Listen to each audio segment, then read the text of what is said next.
돈돈입니다. 내일은 어린이날이죠? 빨간 날이에요. 어린이날이긴 한데 어린이와 무관한 우리가 좀 쉬니까 뭐 어쨌든 기분은 좀 좋네요. 휴일 진짜 소중합니다. 정말 알차게 잘 써야 됩니다. 여러분들도 푹 쉬시고 재충전해가지고 학교나 혹은 직장 또 잘 나가길 바라겠습니다. 지금은 밖에 비가 오는데 내일은 좀 모처럼 화창했으면 좋겠습니다. 여러분은 요즘에 토트넘 경기 어떻게 보고 계신가요? 토트넘 경기라고 하면 메이슨 감독 대행 체제겠죠. 우선은 재밌어진 것 같아요. 여기 옆에 있는 이 무리뉴 감독, 이분이 이제 경질되고 나서 적어도 라인을 내리지 않고 올려가지고 슈팅도 많이 나오고 있고 선수들도 굉장히 적극적이어서 비교적 재밌는 경기가 계속해서 나오고 있습니다. 자, 그러면 뭔가 이 공격적으로 바뀐 이유, 그리고 이게 결과적으로 손흥민 선수에게 어떤 호재가 있을지, 무리뉴와 메이슨 체제에서의 토트넘 경기, 그리고 손흥민 선수 이야기까지 해보도록 할게요.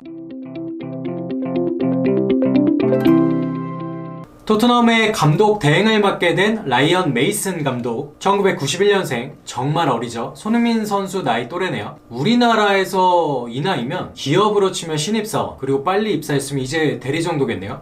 야, 진짜 대단합니다. 이 나이에 벌써 이 프리미어리그에서, 물론 감독 대행이지만 그래도 감독이라는 자리에 있는다는 건 대단한 경험인 것 같아요. 사실 경기를 많이 치르진 않았잖아요. 4월 20일 목요일 새벽 2시 사우스햄튼전, 그리고 4월 26일 한국 시간으로 자정 무렵이죠. 요때가 이제 그 맨시티와의 카라바오컵 결승전이었죠. 이때 손흥민 선수의 그 뼈아픈 눈물, 요것도 이제 생생한 기억이 나네요.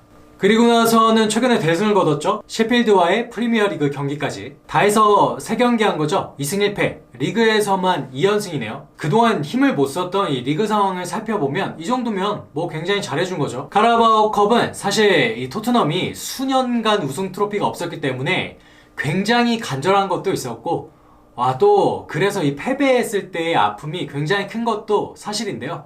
그치만 이거 최강 맨시티랑 한 거잖아요. 경기력은 비교도 안 되죠. 이 경기 졌다고 해서 메이슨 감독 체제, 그리고 토트넘 선수들을 욕하기에는 글쎄 좀 어려울 것 같아요. 그래서 종합적으로 볼 때 지금까지 토트넘은 굉장히 선방하고 있다. 메이슨 감독 체제에서의 토트넘은 잘하고 있다. 이렇게 평가할 수 있을 것 같습니다. 어찌되었던 무리뉴와 메이슨 체제에서의 손흥민 사용법은 정말 명확히 다릅니다. 그냥 이게 경기 내용적으로 봐도 그렇고요. 결과도 그렇습니다. 그리고 옆에 이 손흥민 선수 표정도 다르네요.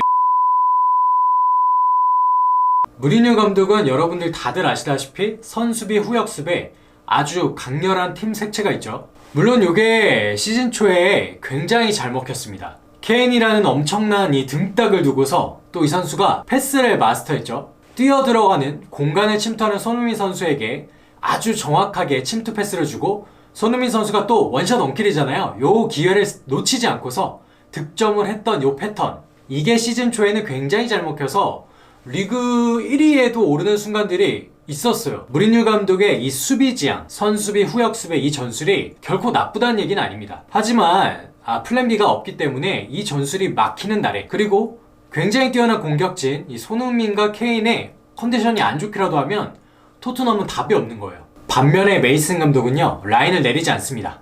공격진들의 수비 부담을 가중시키지 않으면서 자율성을 부여하고 윙어를 이용해서 역습에 치중했던 무리뉴 감독 전술과는 다르게 이 하프 스페이스를 굉장히 영리하게 활용한 2대1 패스 등을 자주 보여줍니다. 그러다 보니까 그동안 나오지 않았던 이 윙백들의 도움이 계속해서 나오고 있고, 중거리 슈팅들도 보여집니다.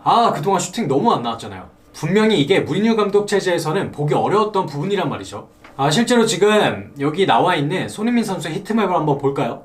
맨유전과 그리고 셰필드전에서의 히트맵 어떠신가요? 공격 진영에서의 활발한 움직임, 그리고 자유로움, 어떤 감독 아래에선가요? 네, 맞아요. 메이슨 감독 대행 아래서죠. 실제로 그렇기 때문에 메이슨 감독 체제에서의 슈팅과 드리블 숫자가 현저히 늘어나는 겁니다. 전술이 선수의 움직임을 얼마나 제어하고 또한 효과적으로 결과를 낼 수 있는지까지 여러분은 체감하실 수 있을 겁니다. 이 두 명의 감독은 선수를 대하는 방법도 매우 다릅니다. 사실 경기 결과가 좋으면 싫은 소리는 나올 수가 없겠죠. 그리고 경기가 잘 풀릴 때 무리뉴 감독은 간지 그 자체입니다. 뭐 좌중을 휘어잡죠. 언론에 명언도 마구 날려주고 또 이 무리뉴 감독이 잘생겼잖아요. 경기 결과 좋을 때 무리뉴 감독 보면 야 이거 명장이 따로 없습니다. 하지만 결국 사람은 이 안 좋을 때 진면목이 드러나잖아요. 지난 뉴캐슬전 그때 무승부 이후 사실 이때가 4위권에 실질적으로 진입할 수 있었던 굉장히 좋은 기회였잖아요. 그런데 최악체 뉴캐슬을 만나서 이기지 못하고 2대2 졸전으로 무승부로 마칩니다. 근데 이때 손흥민 선수를 공개 저격하기도 했죠.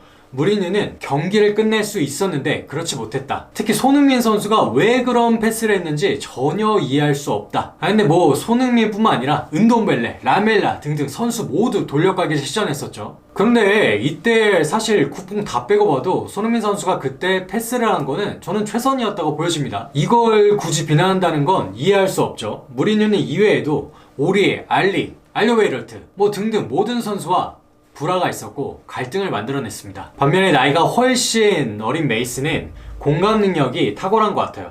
토트넘에게 매우 소중했던 그 우승의 기회, 맨시티와의 카라바오컵 결승전에서 패배한 이후 메이슨이 이렇게 말하죠. 정말 아픕니다. 하지만 우리 선수들은 모든 것을 100% 쏟아부었습니다. 선수들은 토트넘에 깊은 애정을 가지고 있고 나는 그걸 본 것 같습니다. 나는 선수들이 자랑스럽습니다. 어떠신가요? 무리뉴와 메이슨 두 감독이 선수를 대하는 방법 명확하게 다릅니다. 얘기를 하다 보니까 무리뉴 감독의 안 좋은 이야기를 계속하게 되죠. 그런데 이게 지금까지의 토트넘의 결과에 대해서 얘기한 거고 무리뉴 감독은 어찌되었든 이 실패를 해서 경질된 거잖아요. 그러니까 뭐 어쩔 수 없는 것 같고 무리뉴 감독의 과거 업적만큼은 사실 존중받아 마땅하죠. 축구사에 지대한 업적을 쌓았고 그가 이룩한 뭐 트래블이라든지 여러가지 전술 이런 것들은 그 누가 뭐라 해도 대단합니다. 다만 더 이상 빅클럽을 맡기는 어렵지 않나 이렇게 생각을 하고 노잼, 올드한 전술 이제 진짜 그만 보고 싶습니다. 어쨌든 그동안 좀 어딘가 모르게 의기소침하고 소극적인 플레이를 일관해왔던 이 손흥민 선수 이제는 우리가 알던 손흥민 선수로 돌아온 것 같습니다. 진짜 다행입니다. 셰필드전에서의 손흥민 선수의 움직임, 뭐 드리블, 슈팅, 득점 그리고 밝은 표정까지 정말 보기 좋았습니다. 선수는 정말 감독하기 나름일까요? 확연하게 달라진 손흥민 선수입니다. 그러다 보니까 이 손흥민 선수의 기록에 기대가 모아지는 게 또 사실입니다. 우선 텐텐이죠. 프리미어리그에서 16골 10도움, 득점은 3위, 도움은 4위. 전 세계에서 난다 긴다는 정말 축구로 이름값 하는 선수들이 모두 모여있는 이 프리미어리그에서 두 부문에서 5위 안에 들었다는 거. 손흥민 선수 진짜 대단하죠. 그리고 이 텐텐이 토트넘에서는 클린스만, 아데바요로, 에릭센, 케인만 기록한 거고 2년 연속 텐텐은 손흥민 선수가 토트넘에서 최초입니다. 그야말로 리빙 레전드죠. 그리고 최다골 16, 17 시즌에 시즌 21골의 그 대기록을 이뤘던 손흥민 선수가 지금 타이입니다. 타이. 이제 리그 4경기가 남아있으니까 이 기록은 충분히 깨질 것으로 보여집니다. 기록 경신이 가능한 거죠. 그리고 마지막으로 세계 4위. 이게 무슨 얘기냐고요? 손흥민 선수의 억소리 나는 몸값 얘기입니다.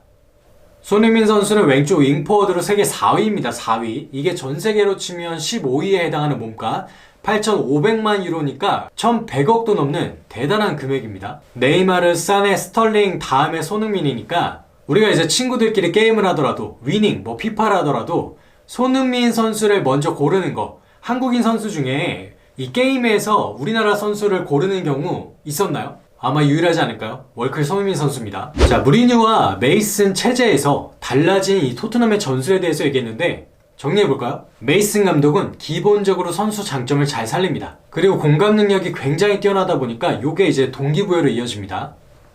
일정 수준 이상의 선수들에게 이 동기부여는 굉장히 중요합니다. 이게 곧 경기력으로 증명되니까요.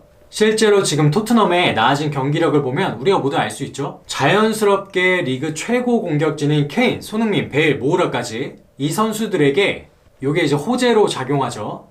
그러니까 이 수비에 치중했던 손흥민 선수였지만 이런 공격 전술에서는 슈팅 숫자도 증가하고 득점할 확률이 올라갑니다. 그러다 보니까 계속 말씀드린 것처럼 손흥민 선수의 기록 경신 가능해 보인다는 거죠. 얘기만 하다 보니까 이게 장점만 늘어놓게 됐는데 사실 메이슨 감독은 무리뉴 감독과는 비교도 할 수 없을 만큼 감독 초짜입니다. 그리고 이제 막 감독이 부임했으니까 초기 감독 효과로 선수들도 엄청 열심히 하다 보니까 경기 결과도 좋아진 게 있겠지만 다만 지금의 토트넘 상황을 놓고 보면 확실히 메이슨 감독에서의 토트넘이 더 좋아 보이는 거는 어쩔 수 없네요. 남은 리그 4경기에서 토트넘은 전승을 거둘 수 있을지, 그리고 손흥민 선수는 대기록을 세울 수 있을지 기대해 보겠습니다.